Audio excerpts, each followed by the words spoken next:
I hit this estate sale on the way to the thrift stores, and I really didn't think I'd find anything.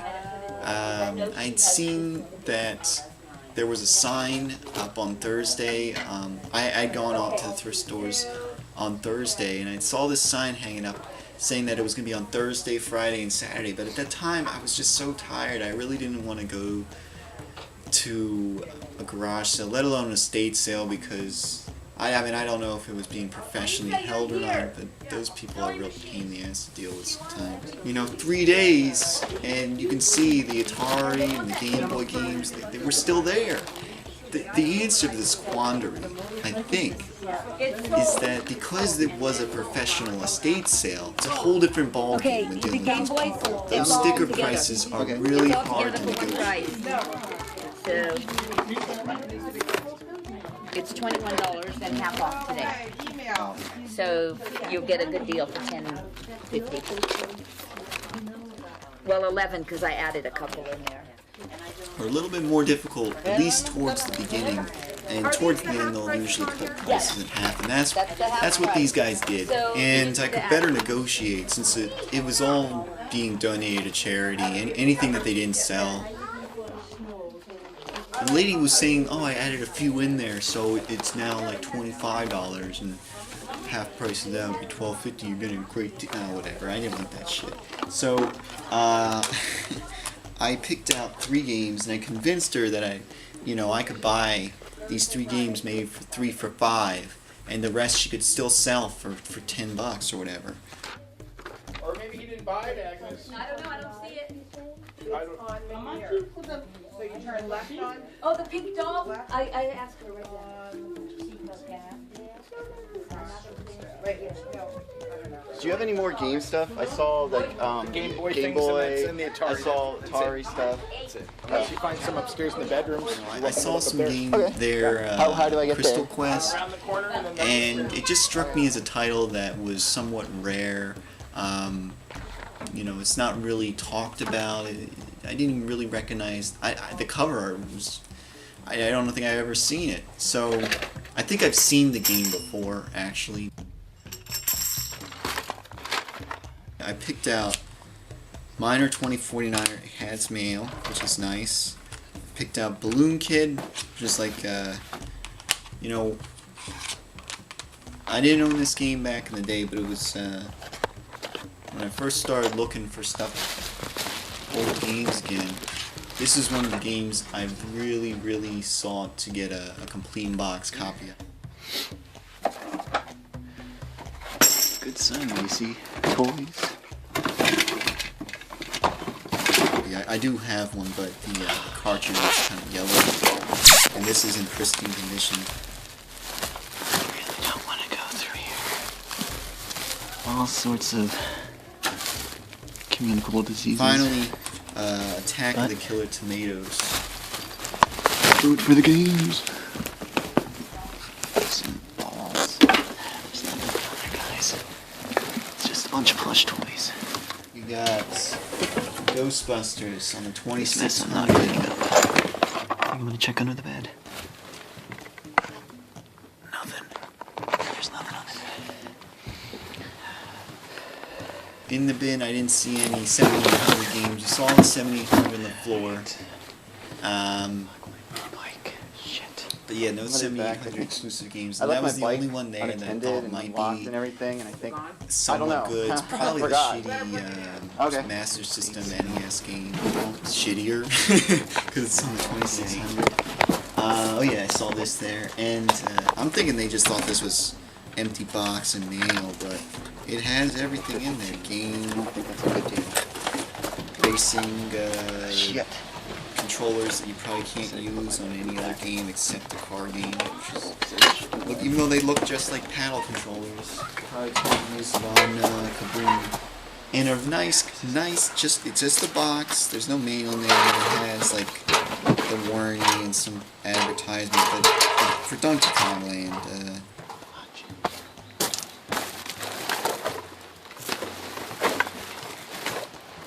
There's the Game Boy boxes in there.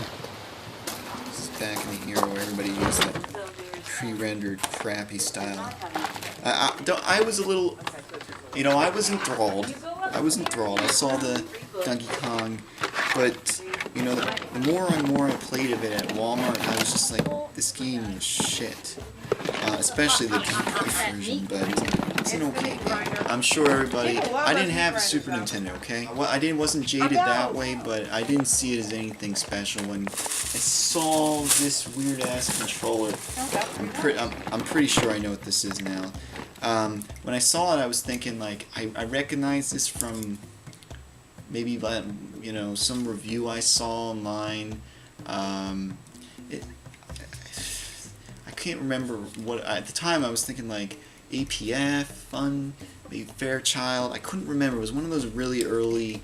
I knew it wasn't Odyssey, but it was really one of those early video game systems. And I thought there was a trigger on this, but no, it's just a joystick. And now looking at it, there's an F on here, so I'm pretty sure this is the Fairchild Channel F controller. Which I wonder what it would do when I plug it into a Sega Genesis. Have any pretty flowers blooming now? Channel F. I guess Fairchild was the company name, right? And then Thank Channel you. F was the system name. Stay as Channel healthy as you Fun. can. I'm just saying, like, you could sell the rest of the My sign, but I the can't- bag. All right, we'll do $5 if you take 3 then. Now this, you know, I love finding the Game Boy games, but this was probably the best part. I was pretty much grabbing any manual I saw there, insert, what have you, and just shoving it in a pile. But they gave me all this for free, and I especially like this guy, whoever he was, he made notes for the games he was playing. There's like a map in here. Arctic Architect's Handbook. What the fuck is this? They didn't even have all these games in there, but Combat. There you go. Space Invaders, Basketball, Football, Breakouts, Atari and Commodore compatible joystick. That was actually plugged into the system. And there was a box for it too. Empire Strikes Back, Yar's Revenge, Fender. Now this is a good one. I actually have this game. Montezuma's Revenge. This is probably like one of the games that's more close to NES era and on. It's a platformer game. More interesting than the simple kind of arcadey games like Yar's Revenge or Pac. This is Montezuma's Revenge. So he made the maps. You had to do this, guys. Even in the GameFAQs days, like of the early Tunnel Runner, of the early internet, people used to make maps in like ASCII.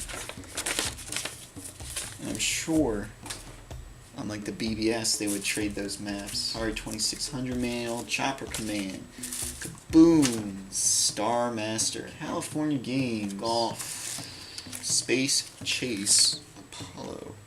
Shit. I think this was a rare game, and I think I saw it there. There's so many like duplicates of Atari games. You know, they're just renamed, and I'm not quite sure.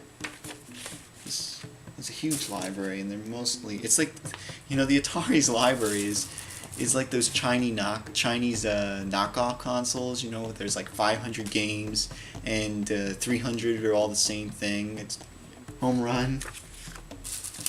Yeah, it seemed like everybody just like copy and stole each other's code, or purchased the rights to republish it. And what is this?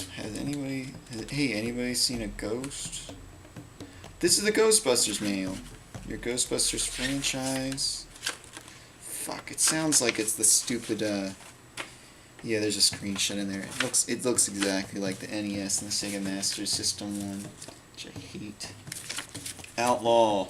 I love Imagic, whatever. Laser Gates.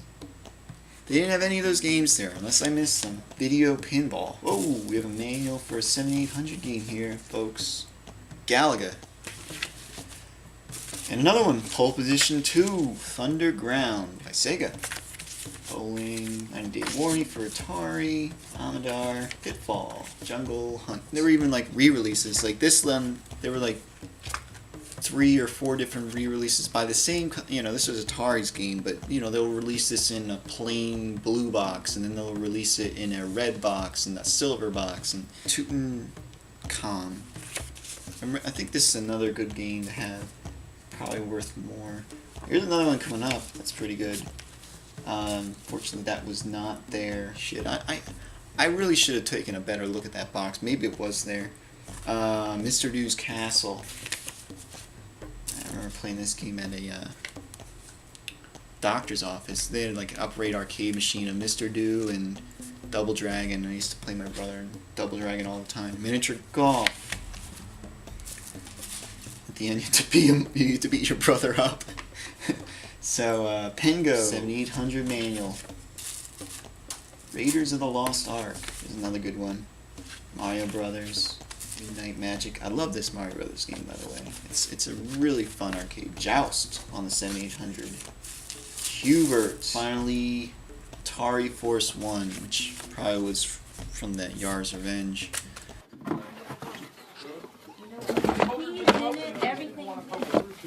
Oh, I got you.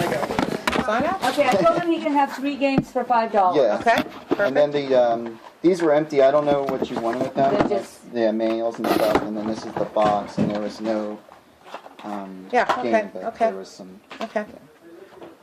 So 3 games for $5? Okay. So how about $6? Okay. Okay. You saw that I had left that 7800 there, and I'm pretty sure, in terms of value, it's worth more than $15. If half price of that $30, they're going to market it at $15. Really, I didn't think I was going to be able to negotiate with any lower. They want to make profit. These aren't like people who hold a garage sale where they just want to get rid of it. So, why couldn't that be a working a 2-port 5200? Although this was the first time I've ever seen a 7800 in the wild, so I've seen 5200 and been denied them. But yeah, either way, I got a good deal because of the box. Because I don't think they saw everything I had. They saw there were a bunch of mails. I explained that the Game Boy was just a box, and I don't know if they saw the controller or not. They saw me put everything in the box, but maybe they didn't remember after dealing with other customers. So yeah, just shove mails and boxes and games inside a bin or another box, and like I said, it just obscures a lot of the value that you have there. So yeah. Oh my god, that's just exhausting going through all of that. So that's it. It's time to get off the train. It was all fun and exciting showing you this, but you saw it here, folks, on camera, live. So yeah, it's out there. Now go get it.